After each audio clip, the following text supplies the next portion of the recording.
अस्सलाम वालेकुम दोस्तों, क्या ईरान इस जंग में अकेला पड़ गया है?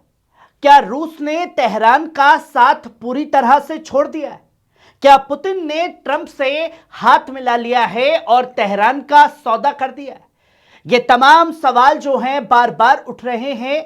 सच्चाई इसके बिल्कुल उलट आ चुकी है, क्योंकि अब जो रिपोर्ट सामने आई है उसने पूरी दुनिया की सियासत को हिला दिया है। अमेरिकी खुफिया सूत्रों के हवाले से यह कहा जा रहा है कि रूस ने ईरान को ऐसी अहम जानकारी दी है जिससे तेहरान अमेरिकी जंगी जहाजों, फाइटर जेट्स और दूसरे सैन्य ठिकानों पर सटीक निशाना लगा रहा है।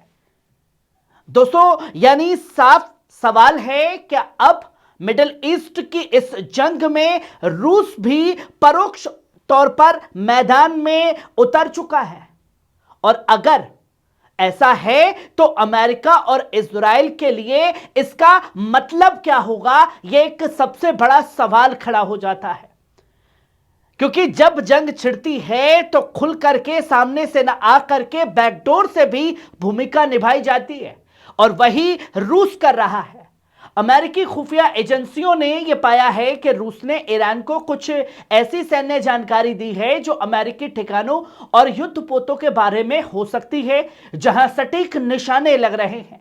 हालांकि अमेरिकी अधिकारियों ने यह भी कहा कि उन्हें अभी तक ऐसा कोई सबूत नहीं मिला है कि रूस ईरान को सीधे निर्देश दे रहा है कि क्या हमला करना है, किस जगह हमला करना है। पर यहां पूरी जानकारी रूस के जरिए ईरान को दे दी गई है।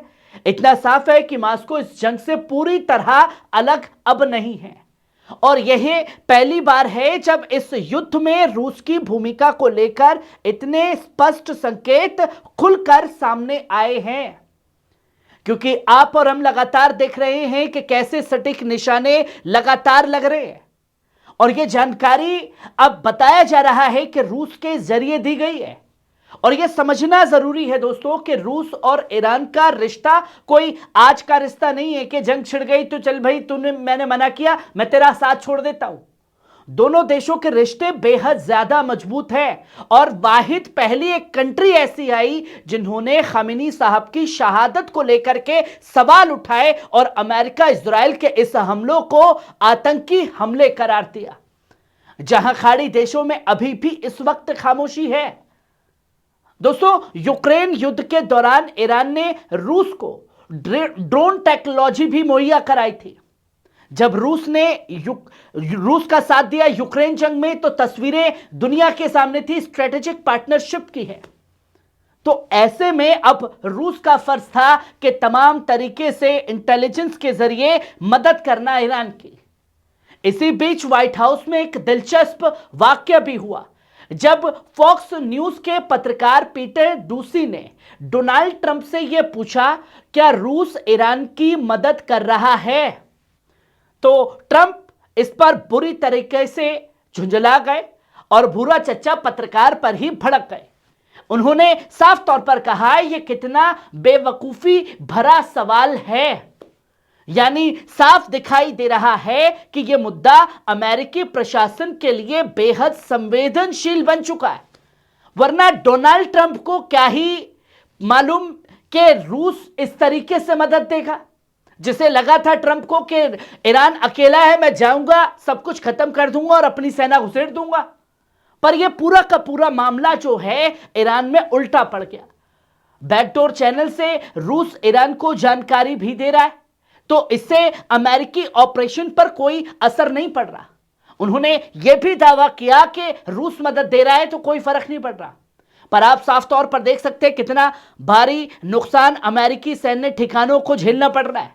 डोनाल्ड ट्रंप का चेहरा पीला पड़ गया है। व्हाइट हाउस में तमाम धार्मिक नेताओं को बुला करके अपनी जीत की दुआ करवानी पड़ रही है। भाई, सुपर टेक्नोलॉजी है आपके पास, सुपर पावर आप खुद हो, तो आप तो वैसे ही जंग जीत जाओगे अपने हथियारों के दम पर। तो फिर यह जीत के लिए यज्ञ क्यों करवाना पड़ रहा है? जिस पर पेंटागन की प्रतिक्रिया भी है। अमेरिकी रक्षा मंत्री पिट हेक्सेट ने भी इस मुद्दे पर बयान दिया है। साफ तौर पर उन्होंने कहा कि हम कुछ ट्रैक कर रहे हैं, और उस ट्रैक में अगर कोई देश पीछे से इस जंग में दखल दे रहा है तो अमेरिका उससे सख्ती से निपटेगा। यानी कि चेतावनी, कोई पीछे से मदद कर रहा है, ट्रैक किया है, रूस को सीधे तौर पर धमकी, यानी साफ है वॉशिंगटन इस मुद्दे को बेहद गंभीरता से देख रहा है। और ये आने वाली जंग जो है आज नहीं तो कल दो बड़े देशों का टकराव बनेगी। इस पर पुतिन की चुप्पी भी है। अब सवाल आता है रूस क्या कर रहा है। क्रेमलिन के प्रवक्ता दिमित्र पेस्कोव से जब पूछा गया कि क्या रूस ईरान को सैन्य मदद दे रहा है तो उन्होंने सीधे जवाब देने से बचते हुए साफ तौर पर कहा, हम ईरान के साथ बातचीत में हैं और यह संवाद जारी रहेगा। यानी कि जो शक अमेरिका जता रहा है कि बैकडोर से कोई लोग सपोर्ट कर रहे हैं, और रूस ने भी यहां कबूला कि हां हमारी बातचीत ईरान के साथ जारी है। और दोस्तों कभी कभी खामोशी ही सबसे बड़ा बयान होती है, और जब जंग छिड़ती है तो लोग अपने पत्ते खुल करके खोलते नहीं है।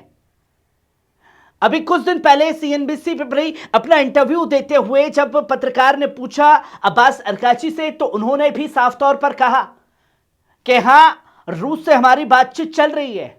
अब क्या बातचीत चल रही है यह मैं आपको बैठ करके तो नहीं बताऊंगा, कुछ मिलिट्री ऑपरेशंस भी एक सीक्रेट रहते, वो सीक्रेट किसी के साथ साझा नहीं किए जा सकते। और जब रूस की एंट्री है तो जेलेंस्की भी उछल करके इस जंग में आया।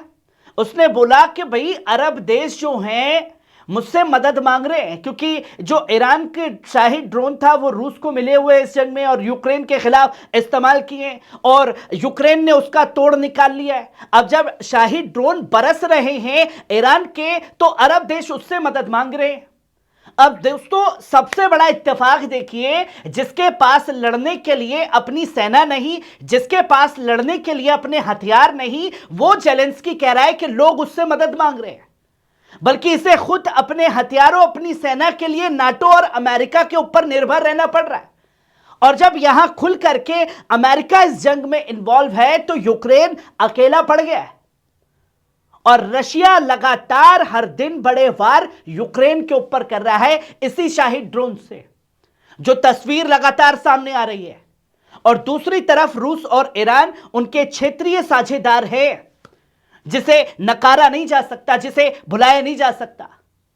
एक मिडिल ईस्ट का नया समीकरण भी बन रहा है।